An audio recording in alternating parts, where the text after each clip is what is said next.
एक किसान के दो पुत्र थे, राम और निवास। दोनों भाइयों का व्यवहार एक दूसरे से एकदम विपरीत था। राम सीधा साधा और सच बोलने वाला इंसान था, वहीं निवास अपने फायदे के लिए कुछ भी कर सकता था। समय और परिस्थिति के अनुसार वह अपनी कही बात को झूठा साबित कर देता था। अपनी बात से ऐसे बदलता था कि गिरगिट भी शर्मा जाए। राम के सीधे साधे और सच बोलने के स्वभाव के कारण हमेशा लोग उसका मजाक उड़ाते रहते थे। एक दिन राम और श्याम स्कूल से घर आ रहे थे तो राम ने निवास से पूछा, तुमने गुरुजी से झूठ क्यों बोला कि माँ बीमार है, इसलिए तुमने घर का सारा काम किया? निवास ने कहा, मैंने स्कूल का काम नहीं किया था। अगर मैं सच बोल देता तो गुरुजी से मार भी खाता और सभी बच्चे मजाक उड़ाते सो अलग। राम ने कहा, लेकिन इसके लिए माँ को बीमार बताना ठीक नहीं है। निवास ने कहा, अच्छा तो सच बोलकर मार खाना ठीक है क्या? राम ने कहा, हमें ऐसा काम ही नहीं करना चाहिए जिसके लिए झूठ बोलना पड़े। दोनों भाई अपनी अपनी बातों को सही ठहराते हुए घर आ जाते हैं। माँ बोली, आ गए बेटा, चलो खाना खा लो। इसके बाद खेत पर जाकर पिताजी को खाना और दवा पहुंचा दो। निवास ने कहा, माँ मुझे ठंड लग रही है, राम को भेज दो खेत पर। माँ ने कहा, ठीक है, तुम घर में साफ सफाई कर दो, राम खाना और दवाई लेकर चला जाएगा। राम ने कहा, ठीक है माँ, मैं चला जाऊंगा पिताजी के पास। माँ ने कहा, ये ले और खाना खाकर जल्दी जा, वैद्य जी ने कहा है कि समय पर दवा देनी है। राम खाना और दवा लेकर खेत की ओर चल देता है। रास्ते में कुछ दोस्त मिल जाते हैं और राम उनके साथ बातचीत करने लग जाता है। इधर खेत में ठंड ज़्यादा पड़ रही थी। राम के पिता को भूख भी लगी थी, लेकिन घर से कोई खाना लेकर अभी पहुंचा नहीं था। वह पानी पीने के लिए बगल की नदी के पास जाता है। तभी उसके दिमाग में एक झटका लगता है और उसे लकवा हो जाता है। वह वहीं गिर जाता है। थोड़ी देर बाद राम पहुंचता है और बोलता है, पिताजी पिताजी, आप कहाँ हो? आपके लिए खाना और दवा लाया हूँ। पिताजी किधर हो? बोलते क्यों नहीं? अरे ये आवाज़ किधर से आ रही है? पिताजी क्या आप ही बोल रहे हैं? राम दौड़कर पिताजी के पास पहुंचता है। अरे पिताजी, आपको क्या हो गया? आपके हाथ पैर कैसे मुड़ गए? अरे कोई बचाओ, नानू काका, कालू भैया, दौड़कर यहाँ आओ, देखो ना पिताजी को क्या हो गया। खेत पर काम कर रहे सभी लोग वहाँ दौड़कर आते हैं। किसी तरह राम के पिताजी को उठाकर घर लाया जाता है। घर पर राम की माँ रोने लगती है। घर में कोहराम मच जाता है। वैद्य जी आते हैं और बताते हैं इसे लकवा आया है। कुछ दवाइयाँ देकर वो चले जाते हैं। अगले दिन सुबह माँ ने कहा, देखो बेटा, पिताजी से अब काम तो होगा नहीं, इसलिए अब खेत पर काम तुम दोनों को ही करना होगा। श्याम ने कहा, भैया हमेशा पिताजी के साथ खेत पर जाते थे, इसलिए वही खेती करेंगे। मैं मंडी में अनाज बेचने जाऊंगा। राम ने कहा, श्याम ठीक कह रहा है, माँ मैं खेत पर चला जाऊंगा, पिताजी की दवा के लिए पैसे भी चाहिए। राम ने श्याम से कहा, कोठरी में जा, वहाँ गेहूँ पड़े हैं, उन्हें मंडी में बेच आ। श्याम ने कहा, ठीक है भैया, मैं उसको 4 गुना कीमत पर बेच आऊँगा। राम ने कहा, बेईमानी मत करना। दूसरे दिन सुबह श्याम मंडी में जाकर लालची सेठ दौलत राम से कहता है, सेठ जी आपके लिए ऐसा माल लाया हूँ कि आप दंग रह जाओगे। सेठ जी ने कहा, ऐसा क्या लाए हो कि इतना धीरे धीरे बता रहे हो? श्याम ने कहा, मेरे पास 2 बोरी ऐसे गेहूँ है जिसे खाकर आदमी जवान हो जाएगा। वह जिस उम्र का है उसी उम्र में रह जाएगा। सेठ ने कहा, अच्छा ये बात है, पर मैं विश्वास कैसे करूं कि तुम्हारे गेहूं खाकर जवान हो जाऊंगा। श्याम ने कहा, अच्छा विश्वास नहीं हो रहा हो तो ठीक है, मैं दूसरे सेठ को इसे बेच दूंगा। वैसे भी उस सेठ को ज़्यादा ज़रूरत है, वो कई दिनों से बीमार भी है। उसके रिश्तेदार तो चाहते हैं कि वह जल्दी से मर जाए ताकि उसकी जीवन भर की संपत्ति को हड़प सके। सेठ जी ने कहा, अरे अरे तुम तो नाराज हो गए।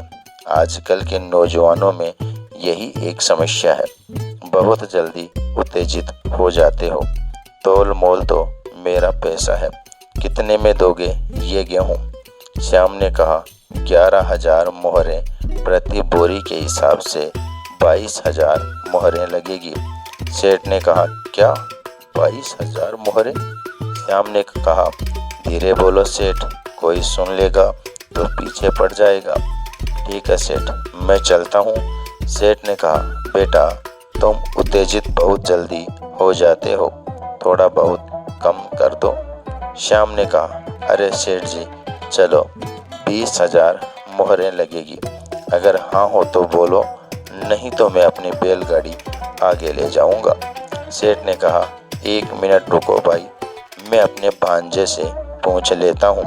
श्याम ने कहा, अच्छा सेठ जी, एक बात बताइए, क्या आपका बेटा आपके बाद आपका व्यापार संभाल लेगा? सेठ, अरे वही ठीक होता तो भांजे को बुलाता कारोबार संभालने के लिए। श्याम ने कहा, यानी आपके बाद आपका भांजा आपके जीवन भर की पूंजी का मालिक होगा? अच्छा, तुम्हारा भांजा मूर्ख है क्या? सेठ ने कहा, क्या बकते हो, वह व्यापार को 2 दूनी 4 गुनी बढ़ा सकता है, उसे हर नफा नुकसान का ज्ञान है। श्याम ने कहा, तो वह चाहेगा कि आप जवान हो जाए और वह जीवन भर आपके यहाँ नौकरी करे। सेठ ने कहा, नहीं नहीं, कभी नहीं चाहेगा। वह तो चाहता है कि कब मैं आंख बंद करूं और वह मेरे बेटे को बेदखल कर राज करे। ऐसा करो, तुम 20,000 मोहरें लो, मैं अपने आदमी से बोरियां उतरवा लेता हूँ।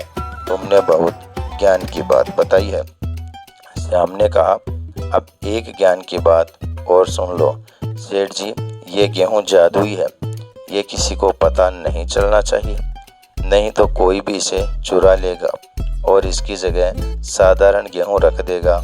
और हाँ, एक एक दाना रोज इसमें से खाना है। सेठ जी से 20 मोहरों के गेहूं के बदले 20,000 मोहरें ठग कर श्याम वापस अपने गांव चल देता है। इधर राम अपने खेत पर हल चला रहा होता है। तभी उधर से घनश्याम नामक किसान आता है और बोला, अरे बेटा राम, मैं जरा अपने बेटे को नानी के घर पहुंचाने जा रहा हूं, तो मेरा खेत जोत दो। राम ने कहा, ठीक है काका, आप जाओ, मैं आपका खेत जोत दूंगा। उधर श्याम मंडी से लौट रहा था तो देखा कि राम घनश्याम काका का खेत जोत रहा है। श्याम ने कहा, अरे भाई, तू यहाँ क्यों काम कर रहा है, अपने खेत का काम पूरा हो गया क्या? राम ने कहा, नहीं भाई, वो घनश्याम काका अपने बेटे को नानी के घर छोड़ने गए हैं, उन्होंने कहा है कि पहले मेरा खेत जोत देना। श्याम ने कहा, अरे भाई, वो तो अपना काम करने गया हुआ है और तू यहाँ अपना काम छोड़कर उसका काम कर रहा है। शाम हो गई है, चल बैलगाड़ी पर बैठ, घर चलते हैं। दोनों बैलगाड़ी पर बैठकर घर चल देते हैं। राम ने कहा, अरे ये बैलगाड़ी पर मिठाइयाँ किसकी है, इतने सारे नए कपड़े कहाँ से लाए? श्याम ने कहा, अरे इसमें मेरे, तुम्हारे, माँ और पिताजी के लिए कपड़े हैं, उस पतीले में मिठाइयाँ हैं। राम ने कहा, तुमने अनाज बेचकर इच्छा अनुसार सामान खरीद लिया, इन चीज़ों की कोई ज़रूरत नहीं थी। अभी हमारे लिए सबसे ज़रूरी पिताजी की दवाइयाँ और पौष्टिक खाना है। श्याम बोला, अरे भैया, मैं दवा भी लाया हूँ, वैद्य जी के घर होते हुए आया हूँ, पूरे महीने की दवा लेकर आ रहा हूँ 10 मोहरें वैद्य जी को देकर आ रहा हूँ। दोनों बातें करते हुए घर पहुँच जाते हैं। माँ बाहर खड़ी दोनों का इंतजार कर रही थी। माँ ने कहा, अरे श्याम, तुम तो मंडी गए थे ना, फिर ये राम कहाँ मिल गया?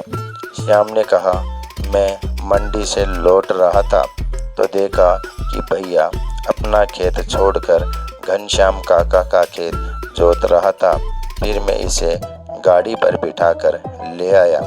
माँ ने कहा, क्यों राम, अपना काम छोड़कर दूसरे का काम क्यों कर रहा था?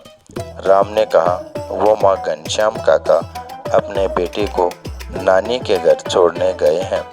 उन्होंने कहा कि थोड़ा मेरा खेत जोत दो।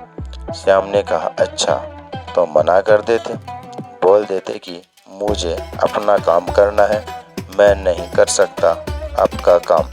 राम ने कहा, ऐसे कैसे बोल देता, वो हमसे बड़े हैं, उन्हें हम इस तरह नहीं बोल सकते। देखो माँ, श्याम अनाज बेचकर सारे पैसे की मिठाइयाँ और कपड़े ले आया है, एक भी पैसा घर खर्च के लिए बचा कर नहीं लाया। माँ ने कहा, ये पूरा सामान तो लगभग 100 मोहरों का लग रहा है। सच सच बता, तुम्हारे पास इतने पैसे कहाँ से आए?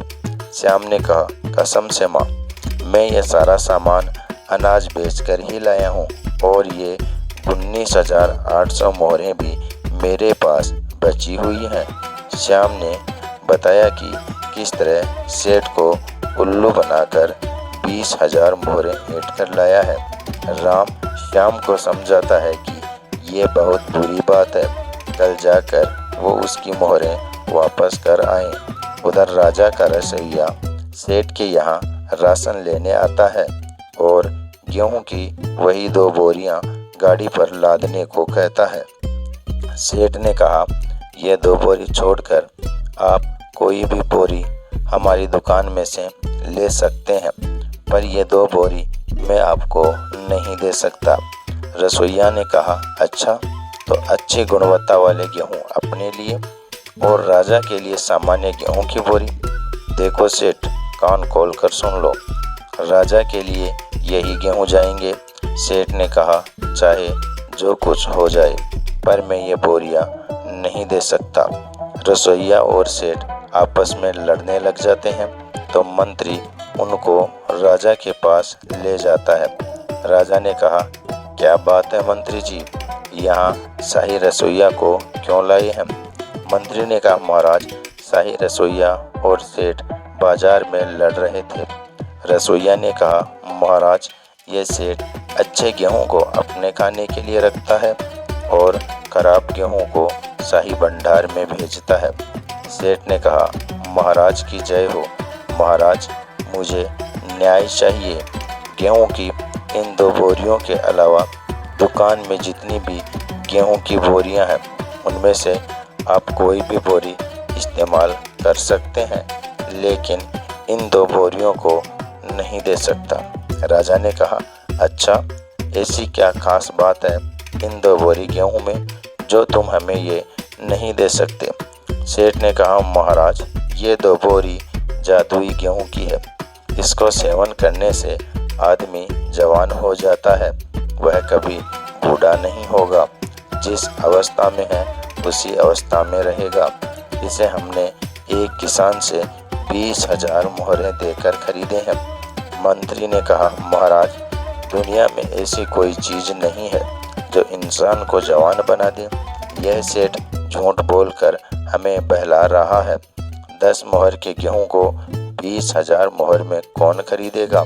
राजा ने कहा, उस किसान को बुलाओ, दूध का दूध और पानी का पानी हो जाएगा। सैनिक सेठ के बताए हुए हुलिये पर श्याम को पकड़कर राजा के सामने पेश करते हैं। राजा के पास श्याम सच सच बता देता है कि वो सेठ से पैसा ठगने के लिए ऐसा कहा था। राजा ने श्याम से कहा, तुमने बेईमानी और चालाकी से सेठ की मोहरें ठग ली है।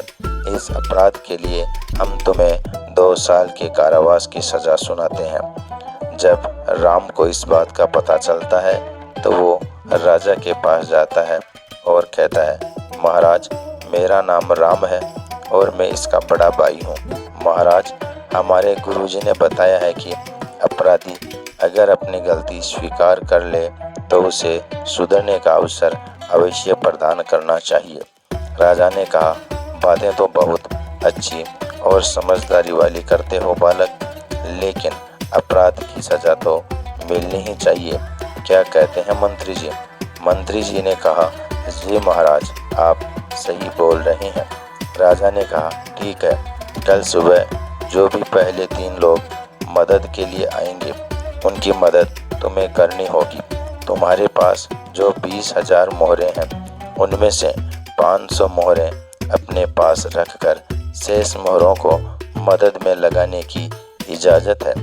दूसरे दिन सुबह पहला फरियादी एक बूढ़ी औरत आती है। बूढ़ी औरत ने कहा, महाराज की जय हो। कल रात आंधी में मेरा घर गिर गया, मेरी बकरी भी दबकर मर गई, मेरा कोई नहीं है, अब मैं क्या करूं, कैसे जीवन यापन करूं? मंत्री ने कहा, महाराज, इसे 5,000 मोहरें दे देते हैं। राजा ने कहा, राम, तुम क्या कहना चाहते हो? राम ने कहा, महाराज, मुझे लगता है कि 2 और फरियादी की समस्या पहले सुन लेते हैं, हो सकता है कि उन्हें इससे ज़्यादा की ज़रूरत हो। राजा ने कहा, ठीक है, बहुत अच्छे, और फरियादी बुलाए जाएं। दूसरा फरियादी एक राजमिस्त्री आया और बोला, महाराज की जय हो, मैं एक राजमिस्त्री हूँ, मुझे काम 10 दिन बाद का मिला है, 3 दिन से निठल्ला बैठा हूँ। 10 दिनों के घर खर्च के लिए कुछ मदद मिल जाती तो बहुत कृपा होती। राजा ने कहा, ठीक है, अभी बाहर प्रतीक्षा करो, तीसरे फरियादी को बुलाया जाए। तीसरा फरियादी एक पुजारी आता है और बोलता है, महाराज की जय हो, मैं एक पुजारी हूँ, मेरे मंदिर की कुटिया में अनाथ बच्चे रहते हैं, लेकिन जंगली जानवरों के आतंक से परेशान हूँ। राजा ने कहा, आप कार्य तो बहुत ही अच्छा कर रहे हैं, बताइए हम कैसे सहायता करें आपकी? पुजारी ने कहा, कृपया मेरे मंदिर के प्रांगण को पक्की 4 दीवारी से गिरवाने की व्यवस्था की जाए और बच्चों की देखभाल करने के लिए एक आदमी की व्यवस्था की जाए। राजा ने अब मंत्री से कहा, बताओ इनकी मदद कैसे की जाए? मंत्री ने कहा, महाराज, इन सभी को बचे हुए 19,500 मोहरों में से मोहरें बांटकर दे देते हैं, सभी की ज़रूरत पूरी हो जाएगी। राजा ने कहा, राम, तुम्हारा क्या विचार है? राम ने कहा, महाराज, पुजारी जी को बच्चों की देखभाल और खाना पकाने के लिए एक आया की ज़रूरत है, राजमिस्त्री को काम की ज़रूरत है और बूढ़ी माँ को एक सहारे की ज़रूरत है। मंत्री ने कहा, हाँ हाँ, यह तो तीनों फरियादी ने बताया, अब क्या करना है ये बताओ। राम ने कहा, मुझे लगता है कि पुजारी जी के अनाथ बच्चों के खाने और देखभाल के लिए बूढ़ी माँ उपयुक्त है, इनका कोई भी नहीं है तो एक दूसरे को सहारा हो जाएगा। राजा ने कहा, बहुत अच्छे बालक, लेकिन राजमिस्त्री के लिए क्या किया जाए? राम ने कहा, महाराज, पुजारी के मंदिर के प्रांगण के चारों ओर 4 दीवारी बहुत जरूरी है ताकि बच्चे जानवरों से सुरक्षित रहे। राजमिस्त्री को उसी काम में लगा दिया जाए। राजा ने कहा, बहुत अच्छा, सेठ की बची हुई मोहरों को मंदिर में दान कर दिया जाए ताकि उससे बच्चों का भला हो सके और 4 दीवारी के लिए काम आ सके। राजा ने कहा, वाह, मैं तुम्हारे न्याय से बहुत प्रसन्न हुआ। तुम्हारे भाई की सजा माफ की जाती है और तुम्हें मंत्री का सहायक नियुक्त किया जाता है। हमें ऐसे ही नेक दिल और ईमानदार आदमी की ज़रूरत है। दोस्तों, वीडियो पसंद आया हो तो लाइक और शेयर ज़रूर कर देना।